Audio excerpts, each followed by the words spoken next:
Eu recebo o deputado estadual José Luiz Tchê, do PDT, partido que está trazendo ao Acre, inclusive, o ex-ministro do Trabalho, Carlos Lupe, que vem falar a respeito dos planos do PDT para 2014, do projeto político do partido.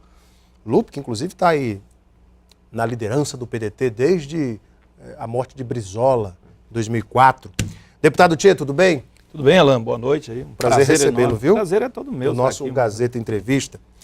Deputado, quais são os planos do PDT para 2014? Rapaz, Alan, como sempre tenho dito, o PDT construiu uma legenda de deputado estadual que eu considero uma das melhores do estado, e o plano número 1 é eleger um deputado federal.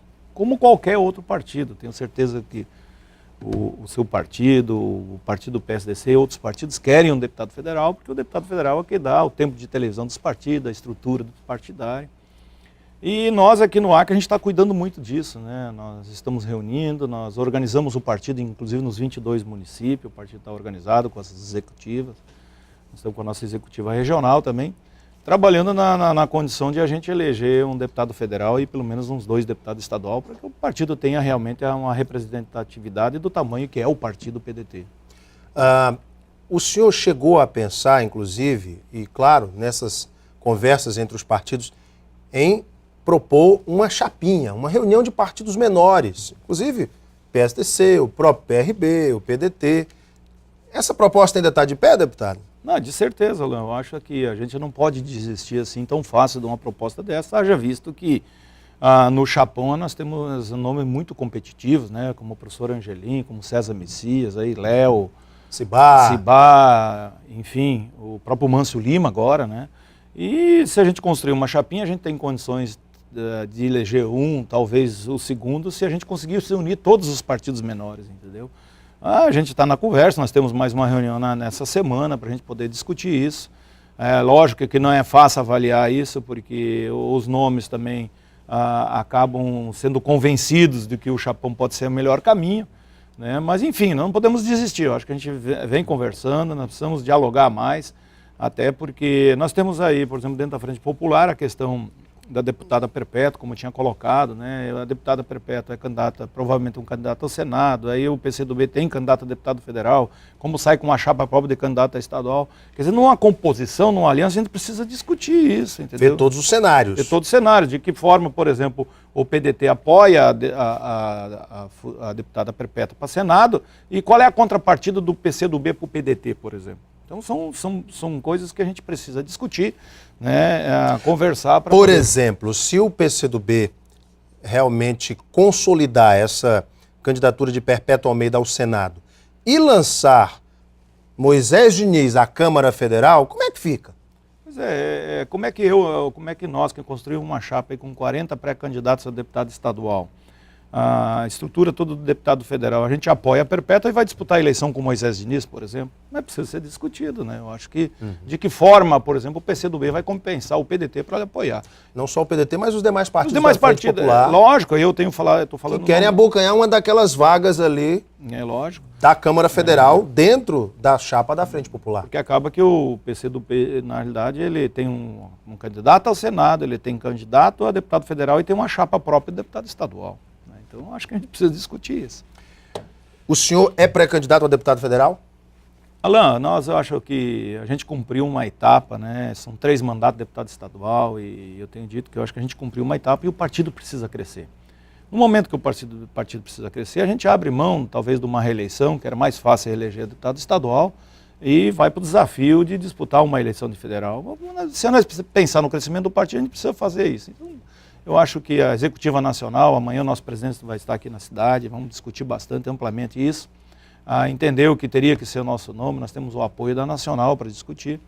E os nossos pré-candidatos a deputado estadual também, a gente vem conversando, discutindo da importância de se ter um deputado federal para buscar e ajudar a buscar recursos aqui para o nosso estado, essa geração de emprego e renda que a gente tanto fala, qual é a vocação econômica do nosso estado. Eu acho que pela experiência que nos deu o mandato de deputado estadual, a gente tem como contribuir na Câmara Federal. O senhor chegou a cogitar a possibilidade de também lançar o seu nome para o governo. Em que cenário isso poderia acontecer, deputado? Olha, Alan, É tipo assim, eu tô à disposição do meu partido, né? O que a executiva regional, a executiva nacional decidir, eu vou acatar. Eu acho que qualquer político, tanto no vereador como deputado estadual, federal, senador, ele quer ser governador, ele quer governar seu estado. E eu acho que numa condição, talvez, numa discussão de não chegar num entendimento, por exemplo, de a gente ter essas alianças, e porque ninguém faz aliança pensando que vai perder. Qualquer partido está fazendo aliança, eu vou para uma chapa que eu tenho condições de viabilizar meu nome. A deputada estadual da mesma forma, onde a gente vai conseguir viabilizar os nomes a gente faz. Então, dentro de um cenário que se não acontecer nada, eu fico à disposição do meu partido. O que o partido entender que é melhor para o PDT, a gente vai acatar. Deputado, como é que o senhor analisa esse ano político com a primeira sessão da Assembleia, na semana passada, marcada por manifestações, por a população e setores da sociedade se mobilizando, pedindo, cobrando aos deputados também uma nova postura política? Como é que o senhor vê isso nesse ano de 2014, deputado? É interessante, né, Leão? Acho que isso começou no ano passado, né, na Copa das Confederações, quando a população brasileira entendeu que nós precisaríamos de uma saúde de primeiro mundo, como vão dizer, padrão uma segurança, FIFA. Um padrão FIFA. É isso que eu queria dizer, é um padrão FIFA. E nós não tivemos segurança, a situação ela está caótica, na realidade acabou que a gente desarmou o cidadão de bem e armou o bandido, porque ninguém mais tem, como em casa, por exemplo, eu não tenho uma arma nenhuma. Antes eu tinha uma arma que eu poderia me defender, hoje eu não tenho mais essa arma, e você vê o que vem acontecendo. E a questão também é da classe política. Nós temos que realmente falar, eu convivo, conheço todas as assembleias do Brasil, e a gente vê o desgaste que existe da classe política e paga-se um preço alto por alguns colegas. Eu não estou colocando só aqui do meu estado, mas de um modo geral.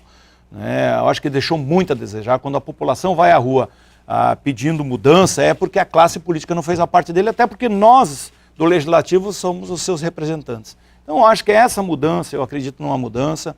Eu acredito que a população, aquele movimento que houve na Assembleia, não é o primeiro, são vários movimentos. E esse ano será marcado por movimentos? Ele será marcado, inclusive nós temos um Copa do Mundo, que é uma preocupação, porque é uma imagem do Brasil que vai lá para fora, mas que tem umas coisas interessantes, Alain, que a gente precisa colocar.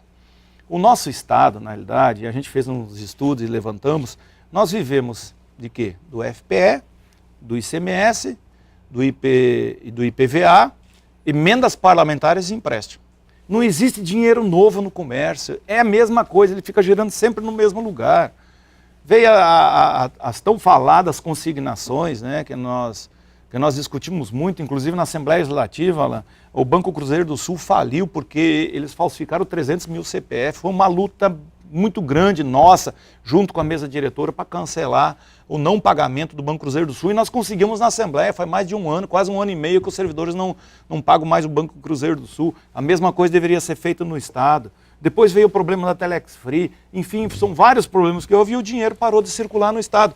E nós não conseguimos ainda, nós começamos a discutir isso de área de livre comércio, até colocava aqui no preâmbulo, que Brasilé tinha 8.400 habitantes, hoje tem 22, Cubija tinha 7 mil, hoje tem 110 mil. Nós precisamos, a classe política ela precisa, nós temos a ZPE aqui desde a época do governo Binho, e a presidente Dilma devia botar o dedo aqui e dizer assim, não, a indústria vai se instalar no Estado porque é importante. Precisa definir as regras da ZPE, inclusive está parado no Congresso para a definição das novas regras da ZPE. Existe um lobby dos estados mais ricos contra a nova regra que o Acre defende, que é 40% daquilo produzido na ZPE ser consumido no mercado local e 60% destinado à exportação.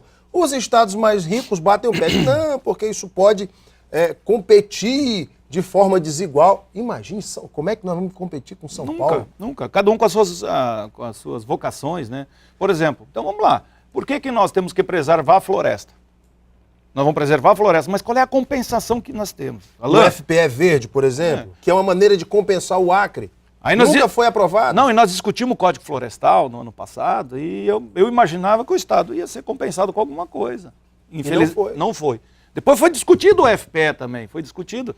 E aí na discussão do FPE agora deve aparecer um FPE verde, alguma coisa nesse sentido, também não foi compensado. E aí foi pior. Aí o governador Tião Viana paga um preço muito alto, porque a presidente Dilma, ela Reduz IPI, reduziu o incentivar a IPI, indústria, isso. reduz o FPE. Ela desonerou, Desonerou e mas com reduziu. dinheiro nosso, com dinheiro do Exatamente. Estado. Então deixou de vir mais dinheiro para o Estado no nosso FPE. E o Estado do Acre perdeu, na realidade, mais ou menos uns 444 milhões. Veja bem. Eu vou dar uma paradinha para o intervalo, tem mais assuntos para eu tratar aqui com o deputado Luiz Tchê, como, por exemplo, essa questão que envolve aí os grandes debates deste ano eleitoral. O deputado nos fala, por exemplo, da CPI da telefonia proposta por ele, como é que está esse processo, e também sobre matérias importantes que devem ser votadas este ano, o caso dos 11 mil servidores e muito mais. Daqui a pouquinho a gente volta para a sequência do Gazeta Entrevista. Até já.